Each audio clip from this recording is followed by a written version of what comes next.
Yesuda de matema kwawo. Nukume ple nukume la. Maduasia simena wo. Aglona wo be ni chovedo. Amli mama wune de matema kwawo. Nukume ple nukume la. Awo. Maduasia simena wo. Aglona wo be ni chovedo. Bodike Yesu wana odasia. Yekude tange. La chicho ganu. Sing it. Loloka tegesia. Yesu cholo mi. Bada. Elwa mesiame. Votonye yaga u. Hey. Elwa mesiame. Votonye yaga u. Yesu na de matema kwawo. Nukume ple nukume la. Maduasia simena wo. Aglona wo be ni chovedo. Amli mama wune de matema kwawo. Nukume ple nukume la. Awo. Maduasia simena wo. Aglona wo be ni chovedo. Bodike Yesu wana odasia. Yekude tange. La chicho ganu. Sing it.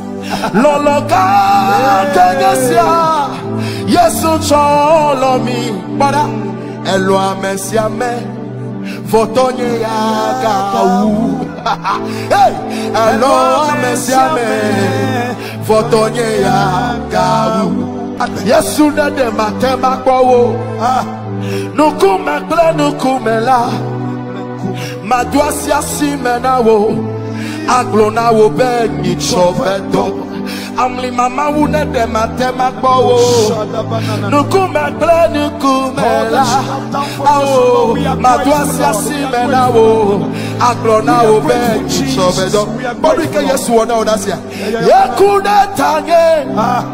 La chicho ganu. Sing it. Loloka tegesia. Yesu cholo mi. Bada. Elwa mesiame. Votonye yaga u. Hey. Elwa mesiame. Votonye yaga u. Yesu na de matema kwawo. Nukume ple nukume la. Maduasia simena wo. Aglona wo be ni chovedo. Amli mama wune de matema kwawo. Nukume ple nukume la. Awo. Maduasia simena wo. Aglona wo be ni chovedo. Bodike Yesu wana odasia. Yekude tange. La chicho ganu. Sing it. Loloka tegesia. Yesu cholo mi. Bada. Elwa mesiame. Votonye yaga u. Hey. Elwa mesiame. Votonye yaga u. Yesu na de matema kwawo. Nukume ple nukume la. Maduasia simena wo. Aglona wo be ni chovedo. Amli mama wune de matema kwawo. Nukume ple nukume la. Awo. Maduasia simena wo. Aglona wo be ni chovedo. Bodike Yesu wana odasia. Yekude tange. La chicho ganu. Sing it. Loloka tegesia. Yesu cholo mi. Bada. Elwa mesiame. Votonye yaga u. Hey. Elwa mesiame. Votonye yaga u. Yesu na de matema kwawo. Nukume ple nukume la. Maduasia simena wo. Aglona wo be ni chovedo. Amli mama wune de matema kwawo. Nukume ple nukume la. Awo. Maduasia simena wo. Aglona wo be ni chovedo. Bodike Yesu wana odasia. Yekude tange. La chicho ganu. Sing it. Loloka tegesia. Yesu cholo mi. Bada. Elwa mesiame. Votonye yaga u. Hey. Elwa mesiame. votonye ya gawu. Yesu ne de matema kwawo. Nukume ple nukume la. Maduasia simena wo. Aglona wo be ni chovedo. Amli mama wune de matema kwawo. Nukume ple nukume la. Awo. Maduasia simena wo. Aglona wo be ni chovedo. Bodike Yesu wana odasia. Yekude tange. La chicho ganu. Sing it. Loloka tegesia.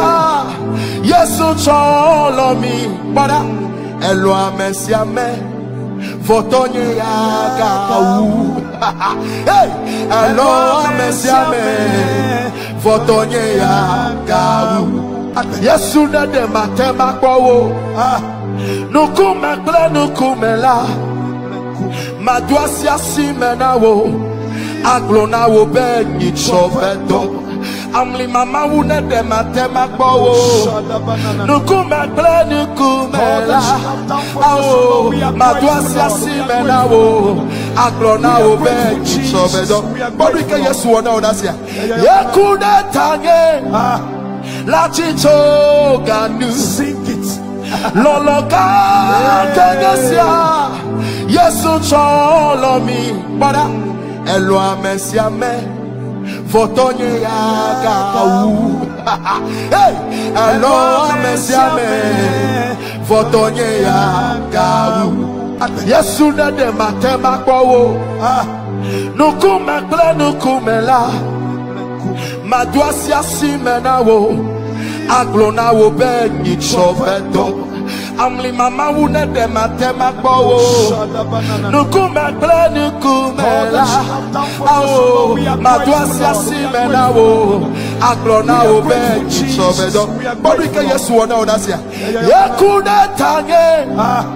La chicho ganu. Sing it. Loloka tegesia. Yesu cholo mi. Bada. Elwa mesiame. Votonye ya gawu. Hey. Elwa mesiame. Votonye ya gawu. Yesu ne de matema kwawo. Nukume ple nukume la. Maduasia simena wo. Aglona wo be ni chovedo. Amli mama wune de matema kwawo. Nukume ple nukume la. Awo. Maduasia simena wo. Aglona wo be ni chovedo. Bodike Yesu wana odasia. Yekude tange. La chicho ganu. Sing it. Loloka tegesia. Yesu cholo mi. Bada. Elwa mesiame. Votonye ya gawu. Hey. Elwa mesiame. Votonye ya gawu. Yesu ne de matema kwawo. Nukume ple nukume la. Maduasia simena wo. Aglona wo be ni chovedo. Amli mama wune de matema kwawo. Nukume ple nukume la. Awo. Maduasia simena wo. Aglona wo be ni chovedo. Bodike Yesu wana odasia. Yekude tange. La chicho ganu. Sing it. Loloka tegesia. Yesu cholo mi. Bada. Elwa mesiame. Votonye ya gawu. Hey. Elwa mesiame. Votonye ya gawu. Yesu ne de matema kwawo. Nukume ple nukume la. Maduasia simena wo. Aglona wo be ni chovedo. Amli mama wune de matema kwawo. Nukume ple nukume la. Awo. Maduasia simena wo. Aglona wo be ni chovedo. Bodike Yesu wana odasia. Yekude tange. La chicho ganu. Sing it. Loloka tegesia. Yesu cholo mi. Bada. Elwa mesiame. Votonye ya gawu. Hey, hello, amesiame. Votonye ya kawu. Yesu na de matema kwawo. Nukume ple nukume la. Maduasi asimena wo. Aglona wo be ni chovedo. Amli mama wune de matema kwawo. Nukume ple nukume la. Awo. Maduasi asimena wo. Aglona wo be ni chovedo. Borike Yesu wana onasia. Yekude tange. La chicho ganu. Sing it. Loloka tegesia. Yesu cholo mi. Bada. Elo amesia me. Votonye ya kawu. Hey. Elo amesia me. Votonye ya kawu. Yesu na de matema kwawo. Nukume ple nukume la. Maduasi asimena wo. Aglona wo be ni chovedo. Amli mama wune de matema kwawo. Nukume ple nukume la. Awo. Maduasi asimena wo. Aglona wo be ni chovedo. Borike Yesu wana onasia. Yekude tange. La chicho ganu. Sing it. Loloka tegesia. Yesu cholo mi. Bada. Elo amesia me. Votonye ya kawu. Hey. Elo amesia me. Votonye ya kawu. Yesu na de matema kwawo. Nukume ple nukume la. Maduasi asimena wo. Aglona wo be ni chovedo. Amli mama wune de matema kwawo. Nukume ple nukume la. Awo. Maduasi asimena wo. Aglona wo be ni chovedo. Borike Yesu wana onasia. Yekude tange. La chicho ganu. Sing it. Loloka tegesia. Yesu cholo mi. Bada. Elo amesia me. Votonye ya kawu. Hey. Elo amesia me. Votonye ya kawu. Yesu na de matema kwawo. Nukume ple nukume la.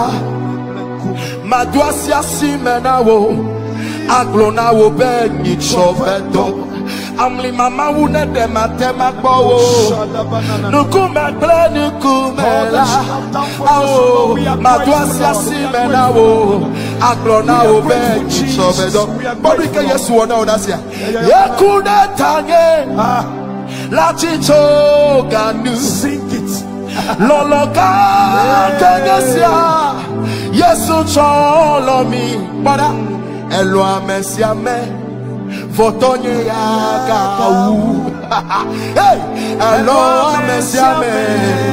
Votonye ya kawu. Yesu na de matema kwawo. Nukume ple nukume la. Maduasi asimena wo. Aglona wo be ni chovedo. Amli mama wune de matema kwawo. Nukume ple nukume la. Awo. Maduasi asimena wo. Aglona wo be ni chovedo. Borike Yesu wana onasia. Yekude tange. La chicho ganu. Sing it. Loloka tegesia. Yesu cholo mi. Bada. Elo amesia me. Votonye ya kawu. Hey. Elo amesia me. Votonye ya kawu. Yesu na de matema kwawo. Nukume ple nukume la. Maduasi asimena wo. Aglona wo be ni chovedo. Amli mama wune de matema kwawo. Nukume ple nukume la. Awo. Maduasi asimena wo. Aglona wo be ni chovedo. Borike Yesu wana onasia. Yekude tange. La chicho ganu. Sing it. Loloka tegesia. Yesu cholo mi. Bada. Elo amesia me. Votonye Yagau. Hey, hello, Messiame. Votonye Yagau. Yesuda de matema kwawo. Nukume ple nukumela. Madwasia simena wo. Aglona wo be nitsovedo. Amli mama wune de matema kwawo. Nukume ple nukumela. Oh, madwasia simena wo. Aglona wo be nitsovedo. Borike Yesu wona odasia. Yekude tange. La chicho ganu. Sing it. Loloka tegesia. Yesu cholo mi. Bada. Elwa mesiame. Votonye Yagau. Hey. Elwa mesiame.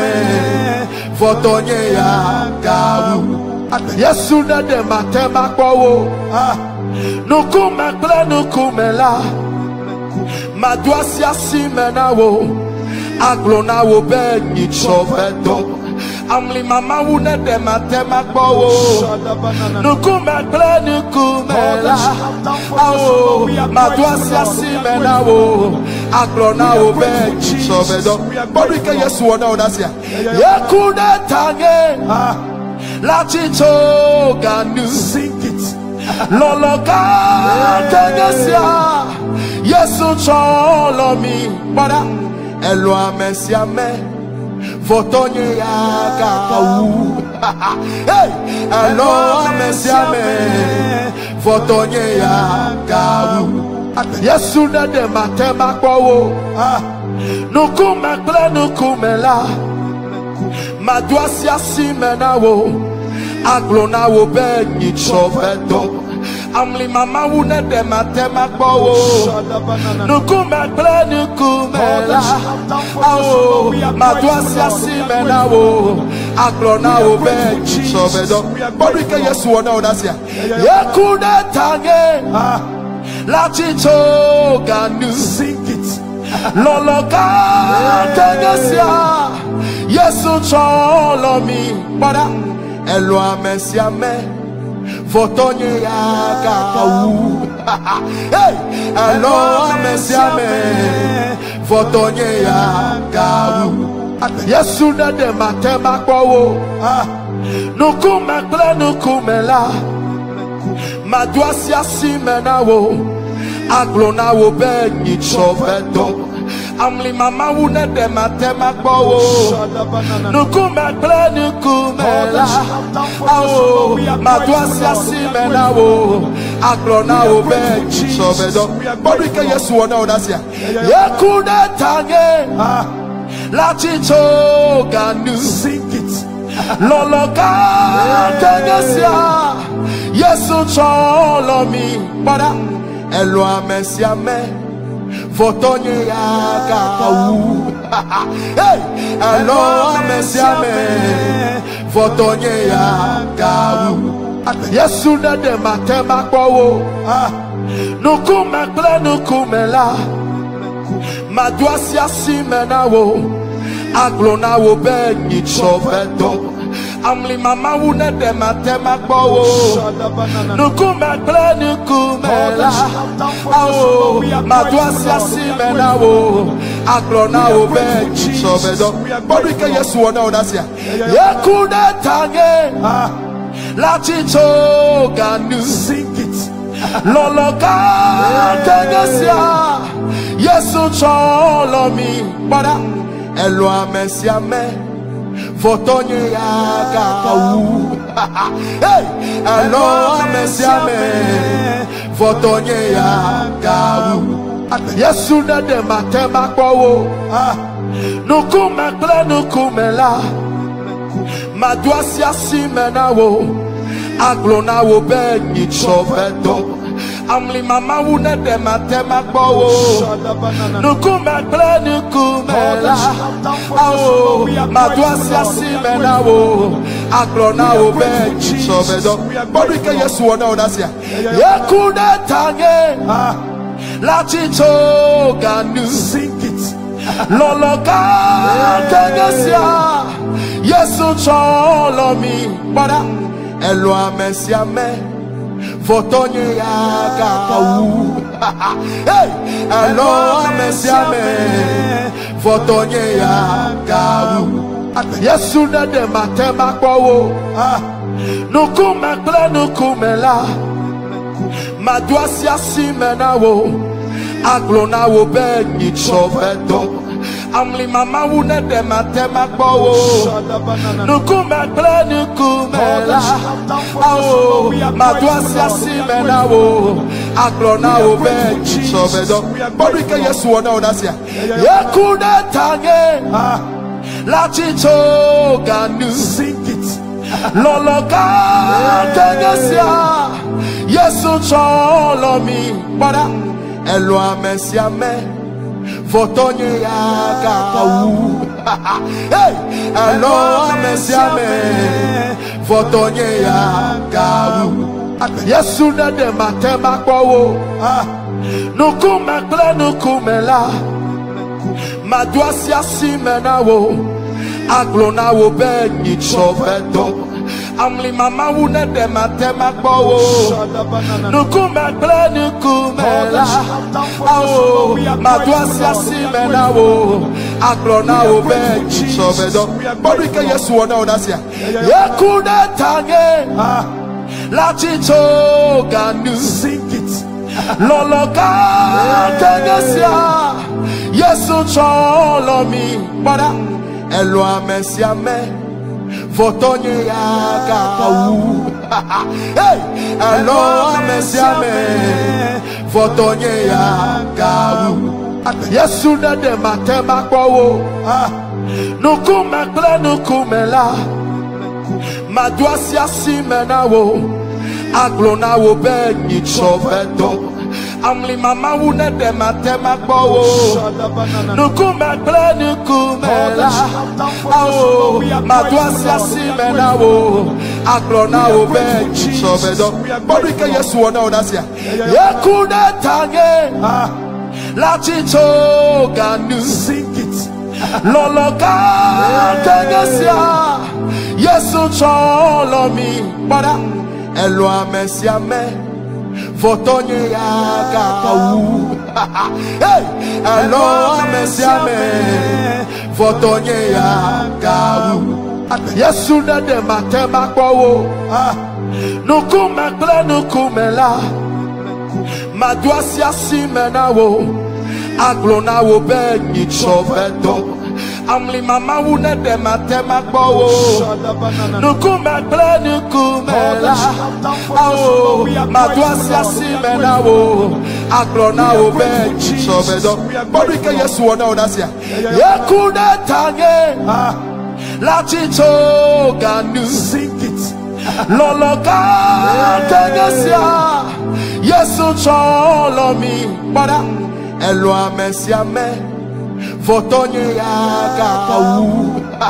Hey, Elwa mesiame. Votonye yagau. Yesu na de matema kwawo. Nukume ple nukume la. Madwasi asimena wo. Aglona wo be nitsovedo. Amli mama wune de matema kwawo. Nukume ple nukume la. Awo madwasi asimena wo. Aglona wo be nitsovedo. Borike Yesu wona odasia. Yekude tange. La chicho ganu. Sing it. Loloka tegesia. Yesu cholo mi. Bada. Elwa mesiame. Votonye yagau. Hey, Elwa mesiame. Votonye yagau. Yesu na de matema kwawo. Nukume ple nukume la. Madwasi asimena wo. Aglona wo be nitsovedo. Amli mama wune de matema kwawo. Nukume ple nukume la. Awo madwasi asimena wo. Aglona wo be nitsovedo. Borike Yesu wona odasia. Yekude tange. La chicho ganu. Sing it. Loloka Tenesia Yesu Cholomi Bada Elwa Mesiame Votonye Yakau Hey Elwa Mesiame Votonye Yakau Yesu Nade Matema Kwawo Nukume Ple Nukumela Maduasia Simenawo Aglona wo bengi chovedo Amli mama wune de matema kwawo Nukume ple nukumela Awo Maduasia Simenawo Aglona wo bengi chovedo Borike Yesu wana odasia Yekude tange La chicho ganu Sing it Loloka Tenesia Yesu cholomi Bada Elwa Mesiame Votonye Yakau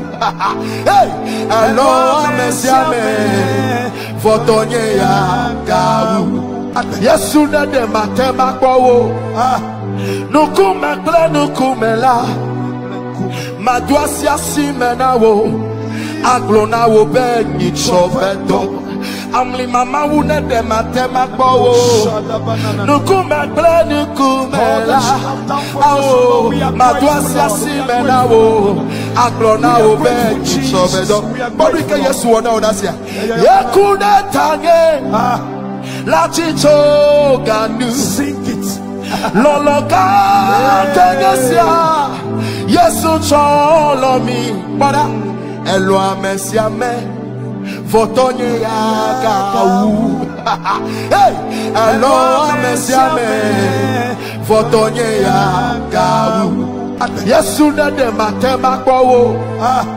Nukume Ple Nukumela Maduasia Simenawo Aglona wo bengi chovedo Amli mama wune de matema kwawo Nukume ple nukumela Awo Maduasia Simenawo Aglona wo bengi chovedo Borike Yesu wana odasia Yekude tange La chicho ganu Sing it Loloka Tenesia Yesu cholomi Bada Elwa Mesiame Votonye Yakau Hey Elwa Mesiame Votonye Yakau Yesu Nade Matema Kwawo Nukume Ple Nukumela Maduasia Simenawo Aglona wo bengi chovedo Amli mama wune de matema kwawo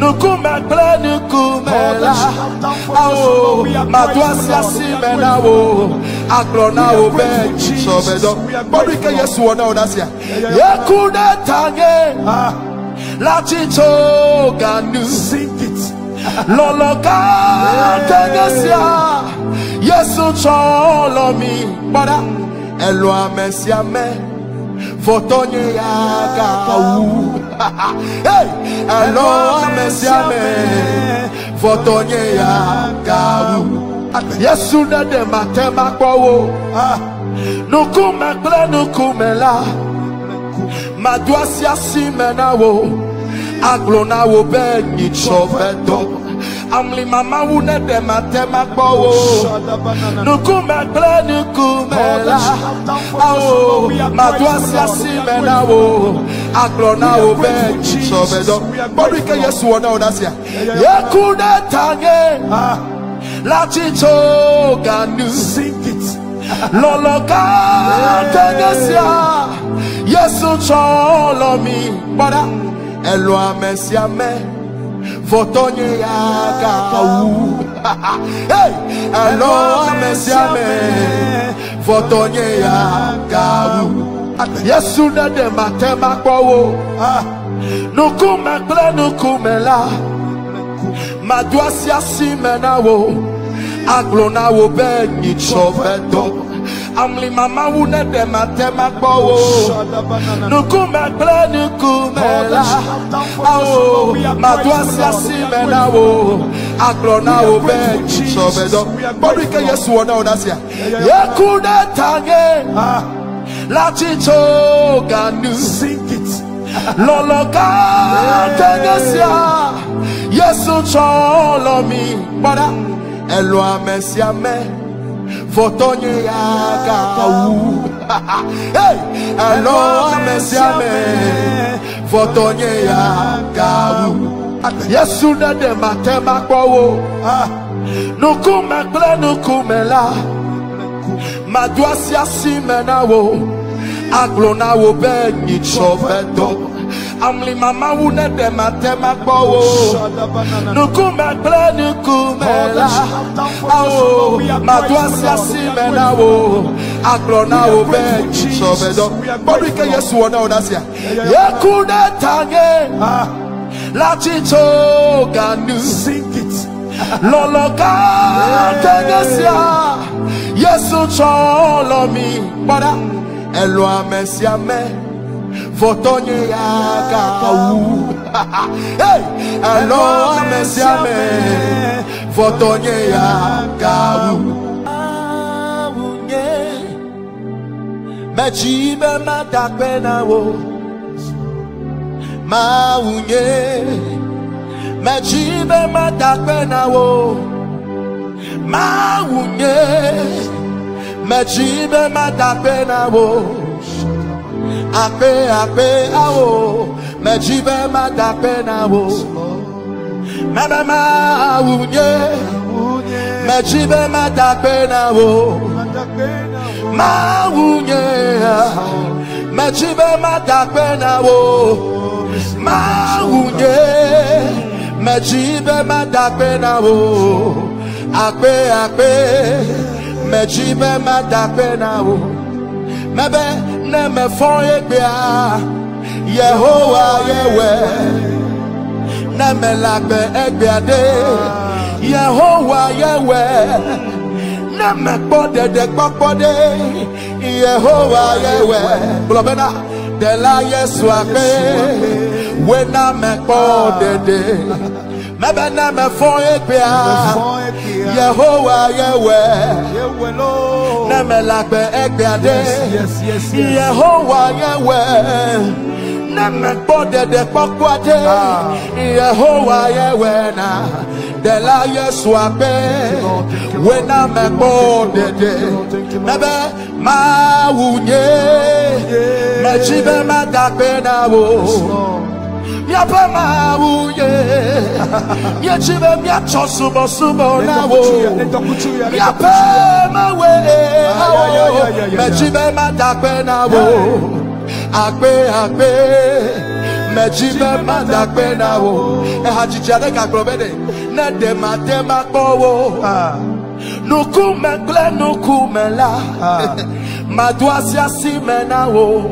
Aglona wo be ni chobedo apeto nene matema po nukume ple nukume la madwasia simena wo aglona wo be ni chobedo madakbena wo yes Lord choye chimeke Yesu madakbena wo choye chimeke yes Lord ne de matema gbowo nukume ple nukume la madwasia simena wo aglona wo be ichobedo meba fisi afikanele blabede ne de matema gbowo yes Lord hey Yesu nukume ple nukume la madwasia simena wo aglona wo be ichobedo akomede Bobby came a mouth ola.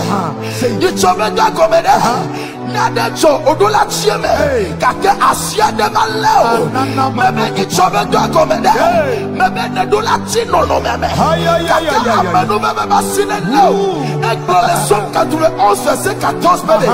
Mate, Elabe Kudenu, Makwede Kokope, Elabe Yanuko, Lewo Toyade, Melek Bronope, you chopped that mouth ola no. You chopped that Yaklam Ladomim Lani. Yes, sooner than my temako. Nukume ple nukume la. Madwasia simena wo. Aglona wo benyi chovedo. Amli mama wune de matema gbowo. Nukume ple nukume la. Awo madwasi asimena wo. Aglona wo benyi chovedo. Bodu ike Yesu wona odasia. Yekude tange. La chicho ganu. Sing it.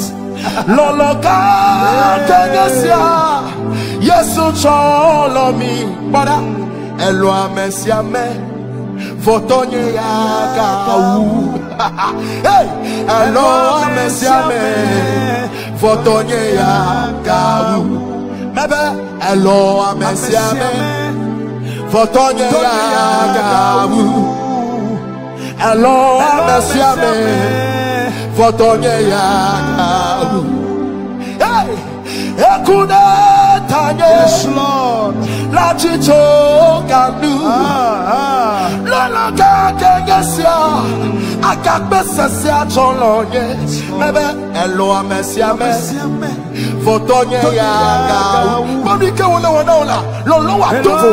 Elo amesiame. Votonye yaga. Mebe elo amesiame. Votonye yaga. Hey, elo amesiame.